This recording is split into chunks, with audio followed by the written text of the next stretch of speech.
Hello, everybody. Welcome to our new monthly dragon with nobody else than GM Chris Ward. Hi, Chris. Hello, Anna. Lovely to see you. And wow, this is exciting stuff, isn't it? It This is is. exciting stuff. Our first ever monthly dragon. Hopefully not Yes. the last one. Now, for you at home, if you see this on YouTube or in the ChessBase news article, vice versa, you can switch from one to the other. Underneath the YouTube video, you see the link to all the information, the game, the analysis, the full analysis, and of course, a link to the Fritz trainers. Let me show them to you, all three of them, all those dragons.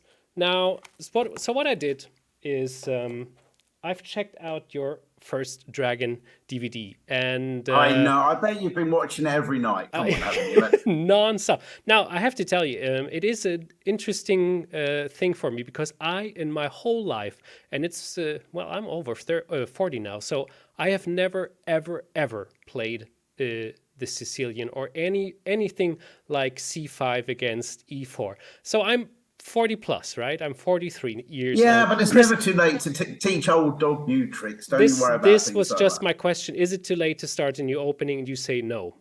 Good. So long as you... No, okay, I'll just say no, shall I? That would help. Okay, I'll say no, so long as you've got razor sharp calculation, nerves of... no, I'll just say yes, learn it. That's good, yeah. Yeah, this is it. So if you haven't played the Sicilian, either go for it. I mean, it can only benefit you. You'll learn something If you've not nonetheless. played the Sicilian, you've never really been playing chess, is what I'd have to say. Oh, here we go. Yeah, I Um, think that's a very good claim, actually. Yeah, I mean, you're kind of the right. idea is most of the world's top players like have at least two defenses that they play. They will play an E4, E5, block it up, play it tight at the back, and all sorts of that. And they'll also dabble in a little bit of Sicilian action, so they can try and aim for the full point. Absolutely. Unfortunately, not being one of the world's best grandmasters, I only stuck with the playing for the full point and never knew how to put the brakes on and do E5. It never really occurred to me. Anyhow, there we go. Yeah, and That's people just sometimes they even try to avoid, of course, that you can play the dragon for obvious reasons. Of course, you are the dragon tamer in the chess world, after all. So yeah, you have I to think put your that they luck. worry a bit too much, or I don't know. But yes, unfortunately, as a result of that, I tend to get lots of anti-Sicilian variations in there. For years and years, I got loads of them. And obviously, ironically, the problem was when I would suddenly get a main line when I thought, oops, my opponent must have done some good preparation. So either True. way, it tends not to be such good news when it happens. But I always loved playing the dragon. Essentially, it was the first opening I learned. Actually, as it happens, when I was taught chess, I was taught the Sicilian Dragon, and it stayed with me forever, really. So there we go. Talking about staying forever, so I hope you stay for this whole episode. It's going to be very nice and entertaining. And if you have watched Chris's Fritz trainers already, you are definitely staying. I know that for sure. I can almost guarantee that. Now, what is our monthly dragon theme today? Right. Okay. So those, hopefully, that have it's still not too late to get hold of the DVDs. There, but I put quite a lot of work into those. The first one, as you know, was like a themes and ideas and general concepts type one. Then, and the second and third, we got into the nitty gritty of actually dabbling into the variations. And what happens? I better put a plug for this. Every month, I also write a column for chesspublishing.com, where essentially I scour the world. Well, not literally, for dragon games, and I just check out to see if there's been any theoretical developments, any exciting games, and I annotate 6 games. So essentially, what I'm going to be doing here, I might pick one of those games, I might pick something else, but I'm going to look to be bringing some entertainment first and foremost, hopefully, but also any theoretical developments, particularly in relation to the DVDs that I've done. So far, so good. There's not been anything that's refuted anything I've done, which is quite handy. But I'll just be picking some nice games which might help the listener with their dragon progress. And of course, here I actually am here talking about the games as we go along. Now, good question. Which is the first game? Well, typically modest. I've selected a game of my own, and that's because, as you're saying, I don't get many dragons. But lo and behold, the other week I got one, a Yugoslav attack, no less. I have got, every now and again you might get a little classical variation or fianchetto variation, but I got a Sicilian Dragon and a Yugoslav attack shock horror nonetheless. So we're going to start actually with a game of my own. That'll be our first ever monthly Dragon, but don't worry, everybody. I can assure you it's not going to be me every time around. In fact, I might never appear again. Well, actually, as a game. So I'm going to talk you through, but I mean, it's all going to be straightforward for you now, having studied my DVDs on it. So should we crack on with the game? Let's go for it. It's all yours. So here we go. E4, no, sorry, no, not E5, yes. C5, that's what I'm, yeah. There we go, C5. So here we have the Sicilian. Now, it's going to confuse some people, but don't worry, I'm here to explain. I actually played the move G6 here. Now, this is actually what could go down as the hyper-accelerated dragon, but within 5 moves, we'll be back to the normal line. Now, everyone will say, well, it's a good idea, fianchetto and your bishop, but aren't you supposed to play D6 here? And the idea is you are supposed to play D6 for a normal dragon, but essentially, as I just mentioned to you, the problem with D6 is it allows lots of anti-Sicilian variations. And I was just getting bored to tears. We're getting bishop B5, bishop B5, bishop B5, bishop B5. So I chose a different move order in order to reach the dragon because, of course, it might not go unnoticed that if anyone tries to put their bishop there, it will be hunted by the black pawns. So, and C4 with it, then it'll be a total opening success. That'll be the end of that DVD. So here we are. So we have the hyper-accelerated move order. Now, my opponent did follow up with D4 immediately, making an open Sicilian, which is likely to occur. They could still play pawn to C3 as well and play like an anti-Sicilian variation, but they play pawn to D4. Now, actually, one of the problems of playing the hyper-accelerated or the accelerated dragon is why it can actually set up a Maroczy bind by putting their pawn up to C4. That's the downside. But, that was a risk I was prepared to take to avoid that pesky bishop B5 check Sicilian. And as it happens, my opponent played D4. They can also recapture with the queen here, but they took back with the knight. And now, sigh of relief, knight to F6 attacking that pawn on E5, and white is no longer going to get the option to set up a Maroczy bind by popping their pawn to C4 before bringing their knight out. Now, if white was to play pawn to E5 here, you probably noticed one of my top tips to juniors is to look out for checks, and the move queen A5 check will pick off that pawn to sweep. Straight, thank you very much. That would be that pawn. So pawn to E5 not available here, so my opponent just continued knight C3 to defend it. And I played D6. And there we are, back to the normal traditional Sicilian dragon. Quick question. If now somebody throws in the move bishop B5, it's not that much of an anti-Sicilian anymore, correct? No. In fact, I'm not going to lie, I'm slightly disappointed with you, Anna, because I did actually cover that in my Sicilian dragon as 6-move alternatives. So bishop B5. No, but the main, obviously I'm going to talk about this. So the main point is that we've got more of an open game already because white's played D4 and taken back. And typically, as we know, the C4 square is a great square for a black knight in the Sicilian dragon. When white gets there, when the black knight makes it to there, usually this bishop is in danger. So white is pretty much compelled to take that, swap it off for their light square bishop. Yes. So this was just a rhetorical question for our viewers. I know you know it all. Obviously, it's just for our listeners. I can absolutely, but it's a great question to ask. So essentially, if black blocked with the bishop on D7, for example, and these bishops got swapped off, it will be a very good deal for black because the C4 square, and also actually. The D7 bishop, the light square bishop is back, is probably the minor piece that does the least in the Sicilian dragon. And invariably, it just ends up moving to D7 simply to vacate the C file for the rook, in actual fact. So that would be a perfectly happy scenario for black. But very good question, nonetheless. So there we have it. So we've essentially got now this Sicilian dragon, and white played bishop to E3. and I continue with my fianchetto, and white played f3, which is, of course, the super sharp Yugoslav back variation. Is this something you're looking forward for? If this is happening against you, you like to play against the Yugoslav, do you? I do. Yeah. I do like to play against the Yugoslav attack.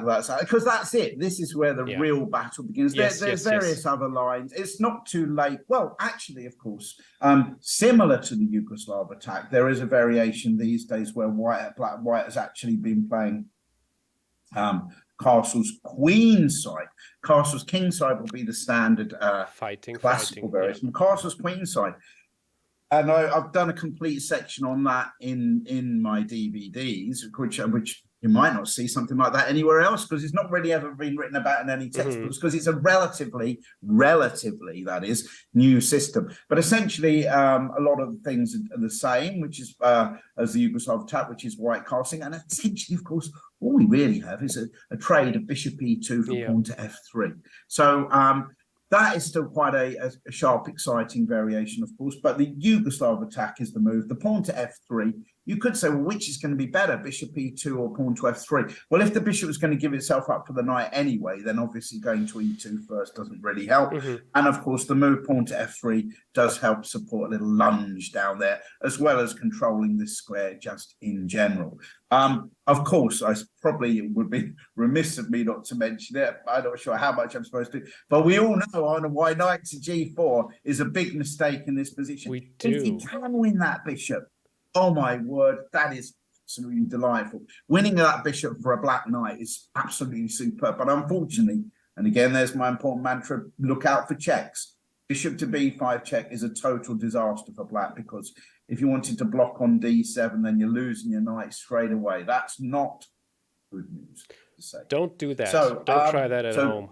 So don't try that at home. That's right. Yeah. Now, so we have him go. So back onto the Yugoslav attack. Hopefully, no one's fallen asleep at this moment in time. And we're getting ready for action. Okay. So I played my knight to c6, queen to d2, and I castled queenside. Those last two moves of black's are interchangeable, but there are systems where black chooses to delay castling, and there's also option for black to move their knight somewhere different. But this is it. As you will be very aware, this is the crunch time position for the Yugoslav attack, where white has to make decision. Now, from the very first DVD, the concepts and ideas, you will be aware of the fact that black is now threatening to play d5 and open up the center to try to exploit white's centrally posted pieces. So that is the threat. I know you're saying, well, hang on a minute, you only moved that pawn to d6 a few moves ago. But the idea is now, because f3 then would look a bit silly. f3 would look a bit silly in white's position if the center just got opened up. So white really has to do something about that. And the three main moves here are to play pawn to g4 purely because white can play g5 and then that controls the d5 square. White can castle queenside when we all know that d5 is the main move for black anyway. And the move which is played in the game here, which is the bishop coming to c4. So after castles queenside, this is probably the most popular variation amongst the top players right now, because there's less for white to have to be prepared for. I think it's quite a solid system. But even it's rarer for games to end in checkmate after castles queenside than in the super sharp bishop to c4 variation. Of course, the bishop on c4 prevents the d5 break, and it pins that f7 pawn to the king. And white essentially is going to have a very simple long-term plan of launching this pawn down the board, prizing open the h-file when the knight's situation solved in the middle, swapping off the bishops, and hey presto, getting rid of the knight and doing checkmate. That's h7 or h8. Always a strong That's what's put you off the right? opening, isn't it? Let's face it. But fortunately, I'm here to help out with those sort of things. Hopefully. Now, well, you're kind of fearless with this, so I really like that approach, because after all, if you defend yourself correctly, and there's a lot of nice defendings where you're teaching, then black is super fine and gets actually a quite nice advantage. This is so far what I learned. But keep on, sorry. So this is good. So now I play bishop d7, and that's what I'm referring to actually earlier about move that light square bishop doesn't usually do an awful lot. it's not doing a great deal on d7, but it's simply vacating the c file for the rook. Readers will know there are some variations now which have involved black trading off on d4 and going bishop e6, which are played as well at the moment. I've covered quite a lot of those in my DVDs, but bishop d7 is still the most popular move. And here, this is what's interesting. My opponent played the move h4. 10h4, which has a section all of its own on my DVD. And the reason I need to bring that to your attention is pretty much in old Dragon textbooks, it was just assumed that White's next two moves were going to be castles queenside and bishop b3 when the rook was bishop was required to move. But over time, we've discovered quite a lot more subtleties about that. So although castles queenside and bishop b3, so there's a reason why 10h4 can be deployed, and that's because it prevents a couple of black's options. In particular, the system where black plays rook b8 and goes for b5, known as the Chinese variation. Yeah. Oh, I should have let you I just wanted that. to pour this in. I mean, you were quicker than me. Okay. I was waiting until you mentioned this move. I wasn't quick enough, unfortunately. Right, okay, I'm sorry about that. So rook to b8, and one of the main ideas ultimately is black will play b5, and then when the knight comes into c4, recapture with the b pawn, and the rook will be on a half-open file, pointing towards the white king. Only the white king here has decided he's not going over there just yet. So that system is going to be not as effective, and of course would be a move down if white actually delays castle and queenside. So that's just one of the systems that it as a kind of anti-Chinese variation I've often referred to it as. However, of course, black's perfectly able to play h5 variations here, which is the Saltis, which is probably the variation which has stood the test of time the most. That's, as regulars will know, it's where essentially black plays here and blocks that pawn with his own, and we'd reach a position like this. That's the mainline Saltis variation, where black, of course, has parked his pawn on h5 and said, you're not going to get any further. Yeah, when I play this as white, I actually think h5 is rather annoying because you have to fight a little bit more to get inside the attack, in my opinion, as white. But, yeah, I mean, particularly ultimately, you're going to have to launch with this pawn probably to make serious progress. Not necessarily now, of course, but the Saltis variation is perhaps probably the main line. I would still say over time, although these other variations have come into play. Funnily enough, h5 was never really my own main choice. And the reason why, growing up as a junior, was I thought, I don't need to take time out defending my own king. I want to get attacking my own. What's going on there? Yes, this is what I like, actually. I really appreciate you doing this. But I just need to say to the listener that that was how I felt as a junior. Over time, over the years, I've come to appreciate why h5 is actually quite a very reasonable system. And today it's still going. I did, of course, cover that in my DVD, but the truth of the matter is there's huge textbooks on the Saltis variation alone. So I tended to focus in the DVD just on where we are at the moment, what's perhaps the crunch line. So essentially then that's what happened there. My opponent played h4. I chose not to do the Saltis, but I thought, Now, you've got to remember, this was actually a London League game, by the way, which wouldn't otherwise make it onto any database at all.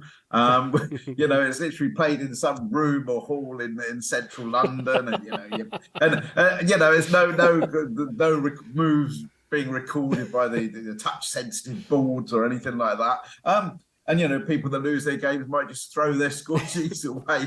Who knows? Not me. I would never suggest you should do something. Yeah, it's hanging on the wall. So essentially, I played knight e5, bishop b3 here. And now, I'd stop for a while. You know what? I'm gonna play queen a5. That's a move you like to play too, yes. For a lot of reasons. That's gonna confuse a lot of people because when I first wrote it must be years and years ago, I wrote a book, Winning with the Dragon, and then a bit later, Winning with the Dragon 2. The whole system was based on this Queen A5 line in the first of them. And that was as a junior, that was my favorite system, without a shadow of a doubt. I loved it. I loved the idea of sticking to the idea of attacking with pieces, not with pawns, on the grounds that, you know, it should be quicker. That way the pawns, the white pawns, aren't going to checkmate me. It's going to be the rooks behind them. But then essentially, for a couple of reasons, I gave up queen a5. I switched to the Chinese variation and a couple of other little sidelines. But as I mentioned before, I wasn't getting many dragon games anyway. I am going to refer to one of the games, funnily enough, which stopped me from playing, which put me off playing queen a5 for a little bit. But I just sat there on the night and I thought, you know, what line should I do? What have I put in my DVDs? And I thought, I suddenly felt really nostalgic, and I thought, I'm going to go queen a5. Now, everyone's going to say, well, hang on, you've told us that line's not any good anymore. But as I do mention in the DVDs, some lines have actually been being patched up a little bit. A little bit better, including the one in this game. And also... and also, it's funny enough, some good players have started playing it again recently, and I thought, really? But don't get too excited just yet, because there's still one or two situations. For starters, though, in playing it now, White has already committed himself to the move h4. So, for example, there's a system where White castles and plays bishop g5 and leaves the pawn on h2. That's no longer an option for White to play, because he's already committed himself. So the game carries on. White castles, and I play rook fc8. These are the standard moves. The F rook has come to c8 because basically he said, I don't need it to defend. Defending's not really an issue. It's checkmate or nothing around here.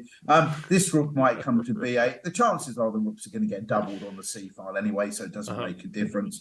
And you've given the bishop the option to retreat if need be in some cases. And should it really get necessary, you might have to run your king away. Hopefully it won't come to that. Seen it too a couple of times in my games for sure, that the king is just running to the other side, which is also, it's a valid option. I don't like it either as a white player to play against that too.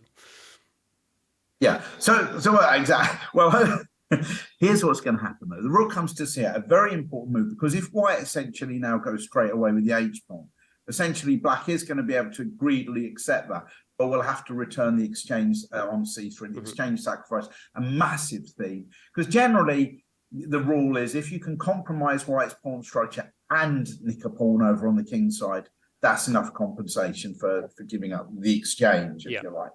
So h5 immediately definitely is a possibility, and for many years was considered to be the main line for White in this position. But I don't mind those. So the other two options for White here are for White to kind of chill out a little bit by playing king b1 and then say, oh, I'm not giving you my pawn just yet. King b1's usually a useful move anyway. If you want to sacrifice the exchange, be fair enough, but then I've still got my pawn, so you don't get that extra pawn. So while sacrificing the exchange is an option, it's probably not an ideal one from Black's perspective here. So king b1 is the main move, but in fact, it's one of the main options here. But as it happens, my opponent played g4. This was one of the systems as well, which put me off in the past playing it, but I'd come up, I'd found one or two little solutions in the meantime, I have to say. So the idea essentially with g4 is White saying, look, I'm going to go h5, and it's not going to be even a gift. Yeah, I'm going to go h5. I'm going to blast open that h5, give checkmate down, the h file, and we can move on to the next game. That'll be the end of Dragon of the Month. You'll be back to, see you you'll be back next month with Petrovs of the month or something like that. So essentially G4 was played. Now, however, this has temporarily weakened this pawn here. Yes. So Black is now able to play the move pawn to b5. And now a quick look suggests that, hang on, White could actually take that pawn, because although Black looks like they're defending with the queen and bishop, of course the queens would be in direct opposite. But a simple calculation shows after takes and the queens get swapped off, and they take on b5, this pawn on f3 will be hanging. And if this pawn drops, which it will do to here, these other two are quite weak. They're quite weak after that. So that isn't a good idea from White's perspective. Here, had White played king b1 instead of g4, then b5 would be a genuine pawn sacrifice, but not in this position here. So I understand. Okay.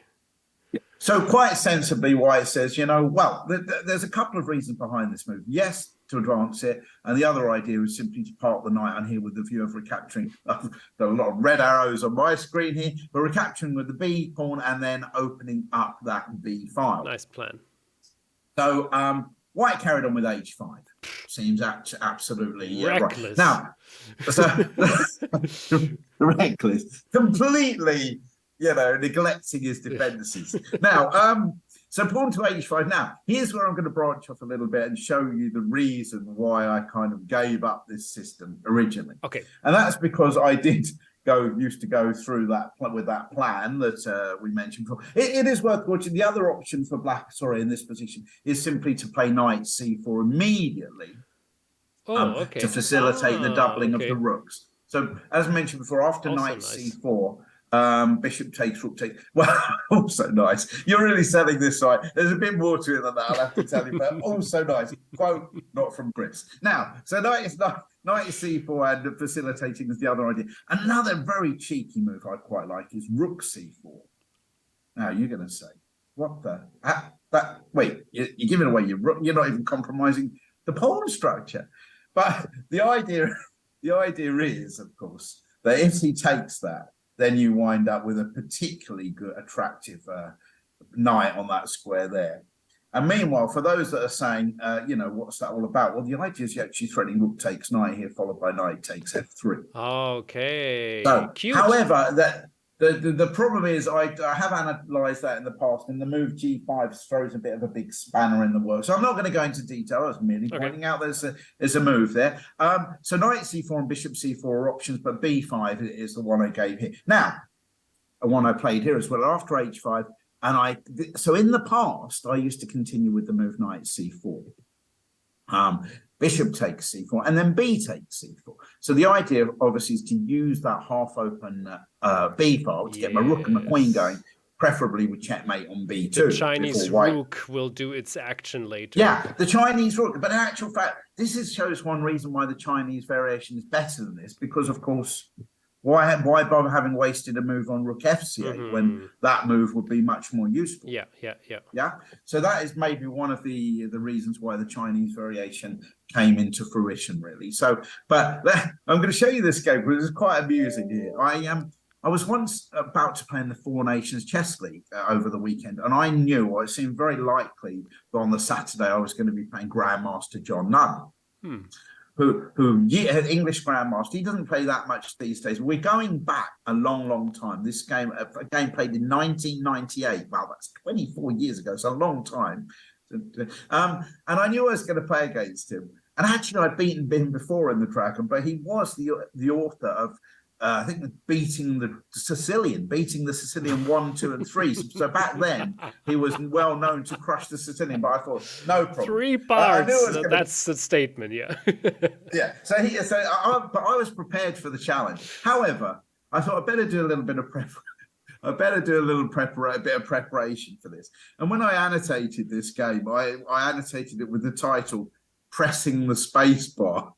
Right, and to explain what that meant is that my preparation for this game, but essentially the problem was there was something quite good on telly at the time that I was watching, so I got it up on my sort of like laptop, and every few seconds I had Fritz on or whatever it was back in those days. I mean, it was really good. It was a very early version, and every few seconds I would just press the space bar without looking.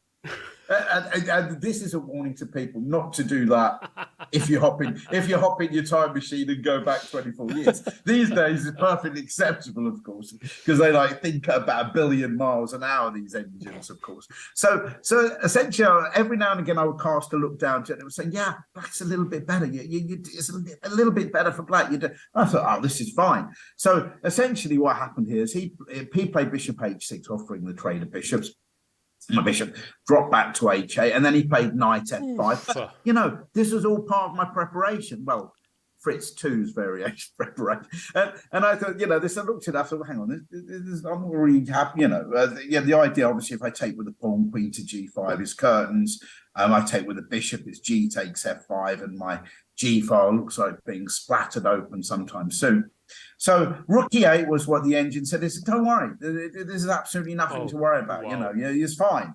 And in the game, he played queen g5, which was just what the computer recommendation was. And all of a sudden, the queen had kind of is hanging here, and so I thought, well, okay, knight takes e7 check, so I've got to move my queen, you know. But the engine still was saying, yeah, absolutely, yeah, but you did well, no problems. This is all, you know, it's all the, you know, lip service over here. Nothing's going on with these pieces over here. They're just, you know, they're getting in each other's way, treading. And I thought, I thought, yeah, that's fine. So he played h takes g6. I played f takes g6, and suddenly he played the move bishop g7. So I played all these moves really quickly because I looked at the you know, I relied on the space bar. And now I stopped and I thought, hang on, he didn't say anything about that. Actually, I started pondering that when he was thinking about the move, and he played it, and then I thought an hour over the board on this next move, an hour. Gosh. And I thought, I'm completely lost. I'm completely and utterly lost. And the idea is that, essentially, if I take this piece, king takes g7, then knight d5 comes in, and I'm getting like totally splattered. So, for example, in one little possible variation, my king starts wandering down. Gosh. And I can tell you that actually, in Dragon endgames, the king coming down to f4 is really powerful, but it tends not to be such a good idea when there's queens and rooks floating around in the position. And I can tell you, it's grim, right? So here I was looking at the game, you know, thinking, what am I going to do? And it was a total disaster from here. I played rook b8, he went knight h5, got absolutely splattered on the king side. And of course, you don't want to see anymore. Okay, I can take that pawn, but the problem is, of course, he can wander his king over to d2, and there's nothing else going down there. But unfortunately, I can't say the same thing about the king side. So later that night, I went back after the game. I went back to the room. I said, "This can't be right." Fritz, what have you done? I said, "Chris, what have I done? You can't do that." I stuck it on the engine. I said, "Have a think about it here. I'll give you more than a few seconds." He goes, "No." Engine says, "Yeah, absolutely fine. Yeah, absolutely fine." Maybe you got a point. Yeah, you lost. Sorry about that. Let's move on to the next game. And I thought, oh my word, you know. So that was pretty. So the irony these days with all the preparation with engines, and I was like there first, getting it terribly wrong even back in the day. So that variation is, I can tell you, this is very off-putting, this whole line with knight f5. So bishop takes c4, knight c4, and b takes c4. I'm not a great fan of that. I have got bad memories of that, and I've never been able to entirely patch that situation. That's so crazy. What a variation. I know, it's so unfair life sometimes, I tell you that. Now, I mean, after all that work I put into that game, you'd think I would, you know, you think I deserve more. That should be, you know, the whole fair, move pressing that space bar thing was a real workout. Now, okay, anyway, here's what we're going to do. I didn't play that then. No, I played a different move. I played the move pawn to b4, which is a move many years ago, I probably wouldn't have considered, because I'm thinking, well, what's the point in that move there? I'm simply encouraging the knight to go to where it wants to go to swap off my knight so he can continue with his phase of delivering checkmate down there. Yeah. So, but also I had noticed that one or two good players have played this move recently. So we looked at it a little bit on the chess publishing site, and I thought it's okay. So I'm attacking the knight. White has to move that knight. Can't go to a4. Of course, I've got that covered with my bishop.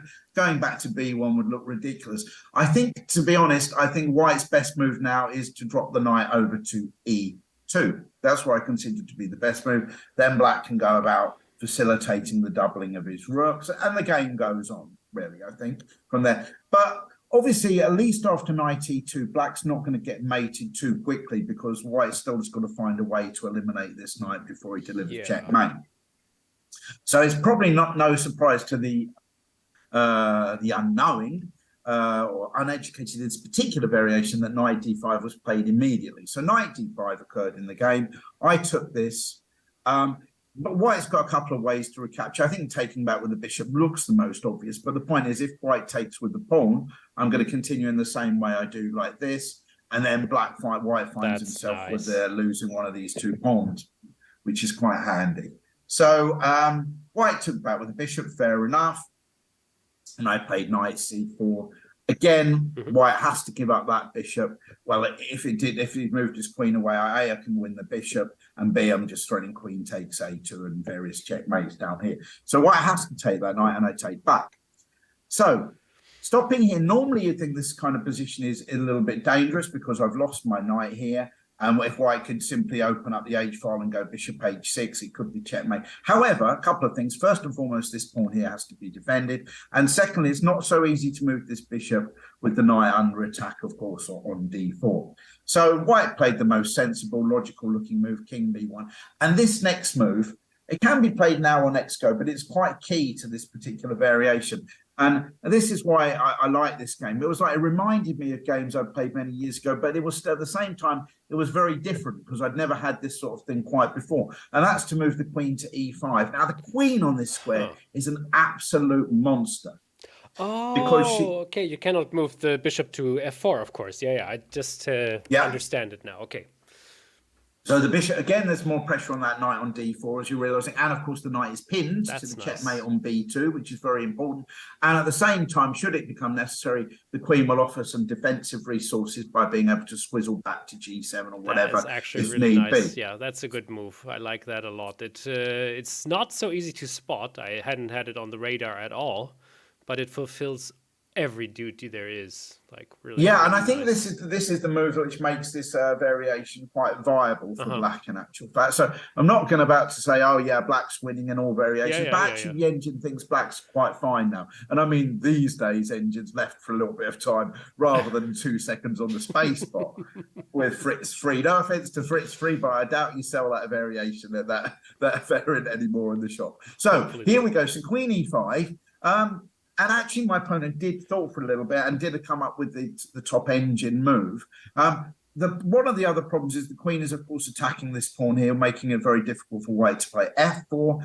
And as we've mentioned before, it's going to be difficult to move this bishop in order to deliver checkmate. Now, going through my mind, even knowing that move was right, was which way am I going to recapture if he takes that pawn now? So I was pondering which way. Both are actually, there's an argument for playing both of them. H takes is always, recapturing with the H pawn is always going to be preferable for the pawn structure because you're keeping fewer pawn islands and fewer gaps. But on the other hand, taking with the F pawn does give you an escape route if you need to on F7 and gives you a possibility for the queen to defend on F7 if need be as well, laterally, as well as still pointing in the direction of the white king. As it happens, he didn't ask me that decision there and then and played queen to d3, presumably for 2 reasons. He's thinking of playing the pawn up to f4 to budge my queen, and also he's attacking that rook on c4. Well, natural defense. I played rook a8, natural continuation here, simply defending it. I did consider, and it's still playable, actually throwing a spanner in the works and breaking with d5 in this position. Although it has to be noted that if I played d5, I do need to be a little bit careful.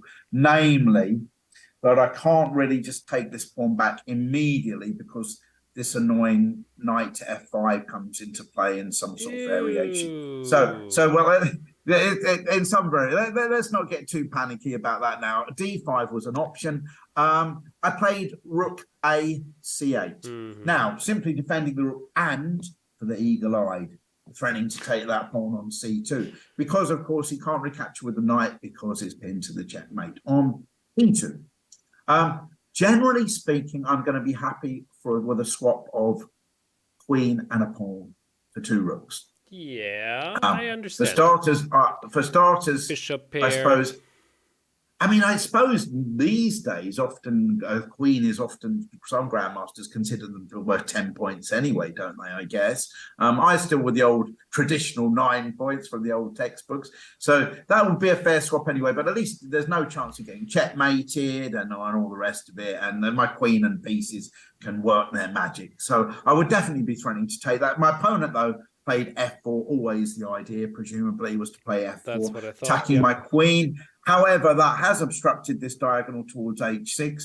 And now, of course, his g4 pawn is hanging. So I moved my queen over to a5. So the good news for me is in having to play this move queen d3 to do this, the queen is now quite a long way away from getting down the h file to deliver checkmate. Ooh, yeah. So yeah, although it's funny. It was like really a bit of a provoking idea too on the hand, getting the queen to d3, pushing the pawn forward. You have doubled up your rooks.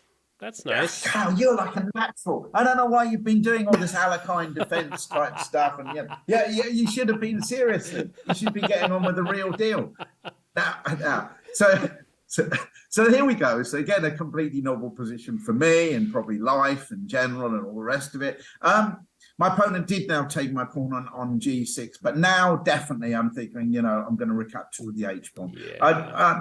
It felt a little. I could take with the f pawn, but this diagonal felt a little bit too drafty for my liking here, and I was confident the queen wasn't going to help deliver checkmate. Not only because even the queen gets down to h7, the king can go to f8. Still, white needs to be able to play bishop h6 to swap off the dragon bishop in order to give it checkmate. So I played h takes g6 here, F5? and now well, I did. That is what I put in my notes, F5 as a move, but I'm going to come back to that in a second. Yeah. But while we are, that's Quick. brilliant. So of course you played F5 for two reasons. Three reasons maybe. You're thinking to let the bishop in. You're thinking to challenge my structure, and you're removing the G4 pawn from under. It's not bad. However, the problem with the F5 move is then I would be able to return my queen to the post. That it is really wants to be on.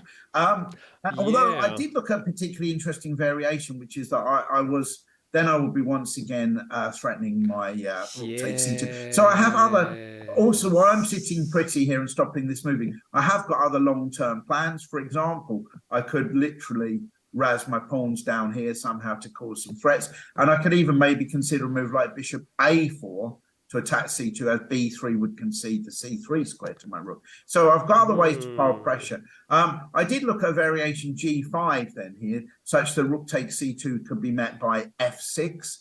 But I don't have to enter that anyhow, for example. That would be a crazy variation, because I could just go back to my a4 plan, because white isn't actually really threatening anything drastic down here at the moment. He still can't get his queen over, and even if he could, he can't go bishop h6. What he could do in an ideal world, of course, would be to treble the major pieces down the h file. Then rook h8 and would, well, actually, of course, rook h8 wouldn't be mate even then, because my queen is on e5, offering that extra protection. So that would be another way, but it's very difficult to get that trebling as well, because don't forget, he needs to keep his knight protected at the moment. So f5 was actually I have to say now, that was the first move that crossed my mind.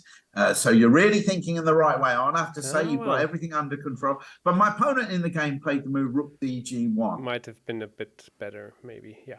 Well, I don't know. Okay, so he played the rook to g1. Now, immediately, I thought, okay, that can't be a brilliant move. But then it soon obviously dawned on me that my opponent was rather telegraphing what he was going to do next.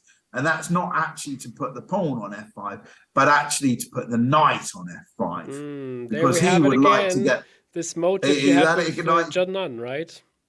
Yeah, knight to f5. So all these memories flooding back in this idea. No, okay, probably not at that stage. So he does, of course, defend the g pawn, but undoubtedly, without a shadow of a doubt, knight to f5. Yeah.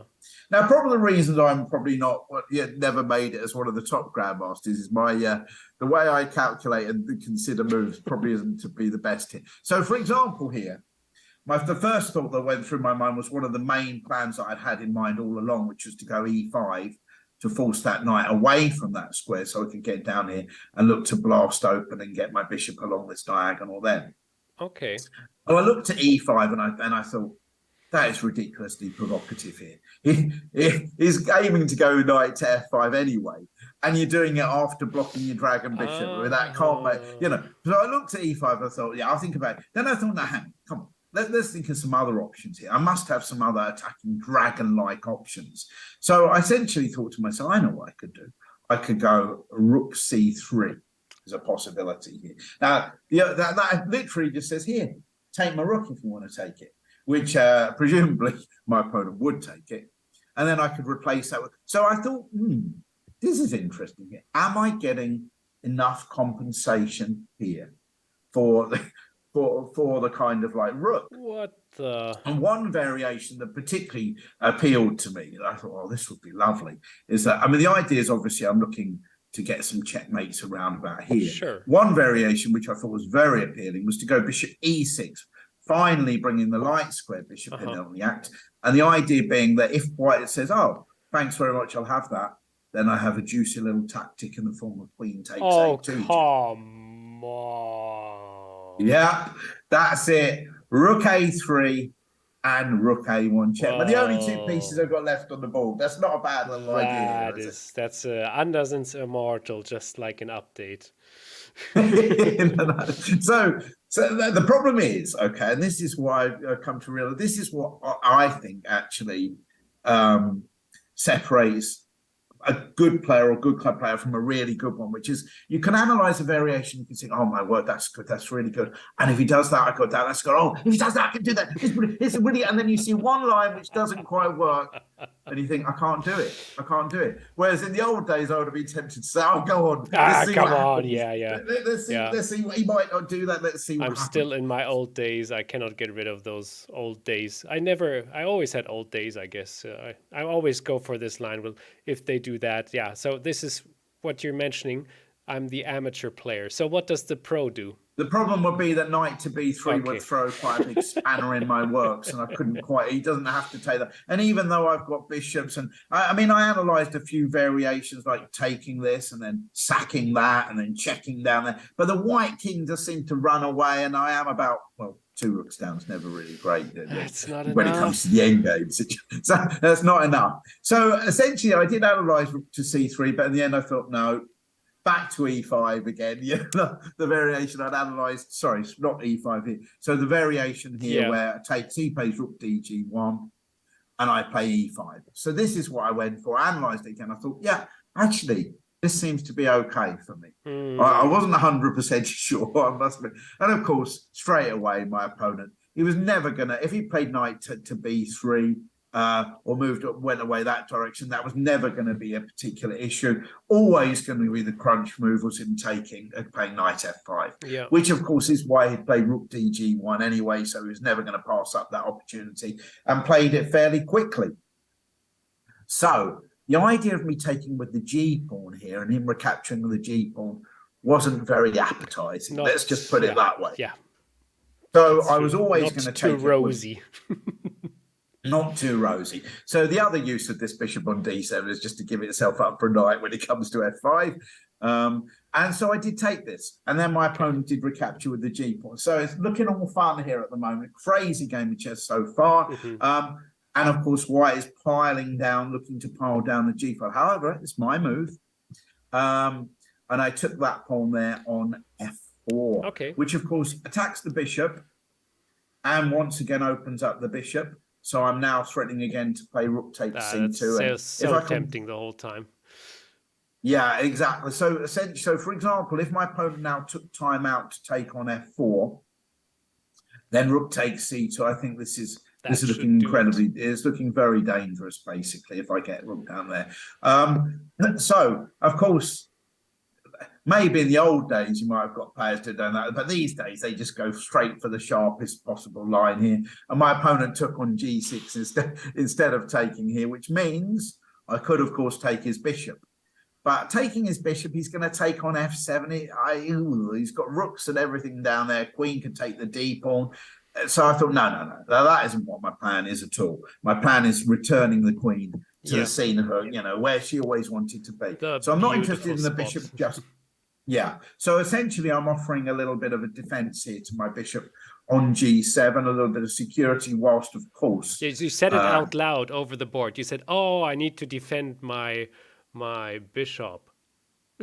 Yes, I did. I said that bit first, of course, didn't I? Yeah. So, because even though the bishop can be pinned, it doesn't actually stop me doing the checkmate on b2.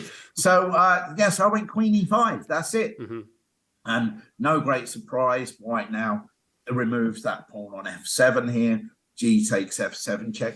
Now, typically, there's a dilemma in this sort of situation, which is, do you take the pawn and expose your king to this way and that way, or do you just tuck it behind that pawn, block it in there and say, look, you're blocking your own attack, mister, only to see it promote a few moves later and you look like a lemon. I'm the tucker in this case. The tucker. I'm always the tucker here.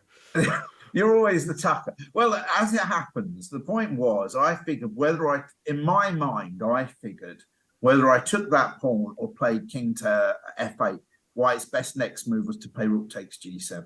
That's what I figured was his best move. So in actual fact, and given that I was going to take it with the king, It seemed to Oh, me I might as well take that pawn anyway. It doesn't of really course. change anything, Okay. except in one case he's still got a pawn on f7, and in one he doesn't. So I figured, yeah, I'm going to take that. So I played king takes f7, and it's so this. So this is the game we have here, and now of course he's still got the checkmate threat on b2 to deal with. Of course, deep down in my mind, I'm thinking, surely my opponent's got to make a mistake. Yes.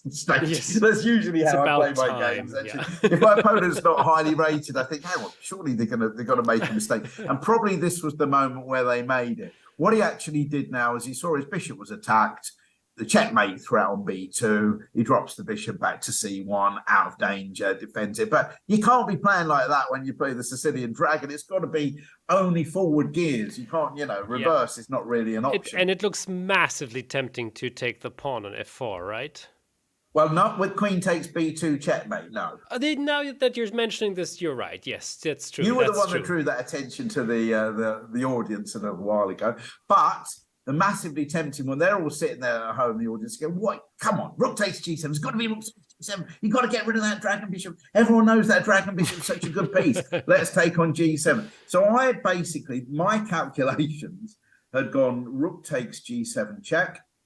I was going to take it and keep my fingers crossed, basically. That was the main plan. So, no, to be fair, I couldn't see anything in particular that white would be able to do here that would be particularly strong. So, for example, now bishop takes f4. The idea was then, yeah, if I took the, if, for example, I took that bishop here, then something like rook g1 check. The idea is, of course, if I cross the f file with my king, rook f1 is going to be a possibility. But on the other, yeah, so if I'm going to try and avoid a perpetual or anything, I'd have to do that. But he wins my queen, and probably this position should just be a draw anyway. Yeah. I'm quite solid, but I didn't fancy that. I wasn't planning on doing that. I wanted a bit more complication. So the idea was after bishop takes f4, I was just going to take that pawn on e4. And the idea being that I'm obviously happy to swap up queens now because I'm the exchange up. And also I'm attacking the bishop. Okay. And more to the point, I've got mega pressure now on c2. Oh, I don't even see that you also attacked the rook. I didn't even see that, yeah. Yeah, and the rook. Well, that was another one. But and perhaps most important, though, is after the move queen to g3 check here, if I go king f7, he doesn't actually have any checks because my queen is actually covering this square as well, which is very handy. Very handy. And for those that are got their maths correct, I'm actually threatening checkmate. Queen takes c2, followed by queen c1, bishop takes, rook takes, rook takes, rook takes, and that'll be a back rank checkmate. So I figured that. Now, as it happens, of course, my wonderful friend, the engine, which I have to put out, I wasn't using during the game, just so that everybody appreciates that fact. I'm not looking for 100 million or anything like that. Weird times, 2022. Yeah. so instead of but later, of course, the engine says, "Oh no, this is just a draw. It's obvious, isn't it? Bishop e5 check. Really? That's just a draw." And apparently the engine will point to long variations where eventually white gets a perpetual check by giving up his bishop on e5. So everyone's going to say, well, I can't be playing this dragon lark. It's just a draw, isn't it, essentially? So, but yeah, it is kind of crazy variations that go after bishop to e5 check. It wasn't on my radar. It definitely wasn't on my opponent's radar. And so instead, he just played the move bishop back to c1. So, of course, though, this gives me the option to take on c2. Again, I'm going to be very happy if I get the white queen for the rooks. This pawn, of course, is going to drop with a check on e4 as well. My opponent, of course, is still looking to get his queen involved in the action. Yeah. But, of course, I'm sure it's not escaped your attention that I'm also threatening checkmate. So, for example, if the queen went to h3, I've got a simple combination in the form of rook takes bishop check, followed by queen takes b2 checkmate. Yeah, or even I'm also threatening b2, rook takes right? b2. Yeah. I'm also threatening rook takes b2, which is takes a few more moves, but is still also checkmate. So rook takes b2 or rook takes c1, both leading to checkmate. So he can't just do a casual move here. Instead, he played the move queen b3 check, offering support to that, and of course trying to lure my king away from my bishop. But I retreated my rook here to c4. Now, normally you don't really like to do self pins, but the means that I'm now threatening rook take queen take c4 check when I want it. Oh, that's a nice one, actually. And the reason why is that if now white does take that, then I don't have the rook takes b2 option anymore, but I do have the rook takes c1 check option with queen takes b2 checkmate. So he can't go venturing anywhere like f3 or h3 with his queen, but he is pinning that for now. And now he played rook h4. He decided presumably it's time to double the rook, so he wants to win that pawn with check or whatever. But now I got to take this pawn with check, and then this was a lovely move to be able to play. Bishop e5. Finally saying, secure. A little securing bit of everything, saying you had the chance to give your rook up for that bishop, but you chose not to do it. And now you won't be getting another opportunity. And what's more, of course, is I'm securing this pawn on f4. And of course, once he moves his queen away, it's a simple back rank checkmate down here with rook takes c1. So he carried on by playing rook f1. He's desperately looking to break down the f file, I guess. And now, cool as a cucumber now, I just nudged my king off of that and said, no, there's no checks here. Happening. My king's... It's not happening. You haven't got that check. My queen's covering that, and of course I'm unpinning this rook. So now another I'm checkmate. Back rank checkmates here. So he has to do something about that situation there, and he moved his bishop away, not allowing the back rank checkmate. But now again, back where I always wanted my rook. Back to the 7th rank where it's there. It's no longer pinned. Of course, there's no checks available for white at all here, and I'm simply threatening b2 and of course that bishop on d2. Oh gosh, yeah, what's left? The bishop has to retreat to c1 again, or? Well, he did play bishop takes f4, which is kind of a last little gasp chance here, because actually I can't take that pawn on b2 at this moment in time, because if, for example, I play bishop takes b2 check here, he takes and then he's got that pesky little check there, and actually he's going to be winning in an endgame. He's going to actually be a bishop up. Well, maybe drawing chances, but certainly not what I'm looking for in this sort of position here. So I thought, thanks very much. Bishop takes f4. He said he wants me to take on b2, but no. Whereas previously I was all focused on doing the b2 checkmates, now, of course, I've got the back rank checkmate issues in mind. So the problem is here, of course, he can't actually take on f4 simply because of the back rank issues here. So he tried one last desperation. He moved his rook to h1. I see it. Covering it. He's hoping now, maybe he's hoping for a rook e1 at some point to get his queen in. But of course, finishing with a nice little tactic, queen takes Very h1. Nice. No checks, and the back rank checkmate is gonna do for him. So that's a nice little game. So it just took me back to the old days. So for those listening, I can guarantee you it's going to be maybe other theoretical games, certainly entertaining ones that we do in the monthly Dragon. Is not always going to be my games, but because I hadn't had a game like that for such a long time, I could not resist annotating that game, and that's the first one I'm bringing. It was a perfect introduction for this whole new series, which we're planning out to, of course, have almost every month. Let's see how you're not only a grandmaster in chess, you also have an elo of over 2,600 in salsa dancing, as some of you might know already. So you're very, very busy, but we also try to still have this on a monthly basis, and I think we can keep it up. We have this in our mind, of course. Now, and this is why we had like a bit of an introduction and all of that, and but I think it is absolutely perfect to start with one of your games. So, well, I hope the listeners enjoy it. Of course, if they come back with, "Oh my word, what's going on here? Can we get on with some real chess, real life chess?" That's what we want to see. But assuming that the listeners want it, we'll continue going with it. Anna, how's about that? So that's it. Write in the comments on YouTube, please. How do you like it? Do you want to see more of Chris and myself? Even if you say no, please stop all this. We are going to have a couple of series more. So. Whatever you do, though, don't just say, "I thought he was better looking than that." Be nice, be gentle. All right. Be nice, be gentle. Yeah. Thank you very much, everybody. See you next time round. See you. Bye-bye.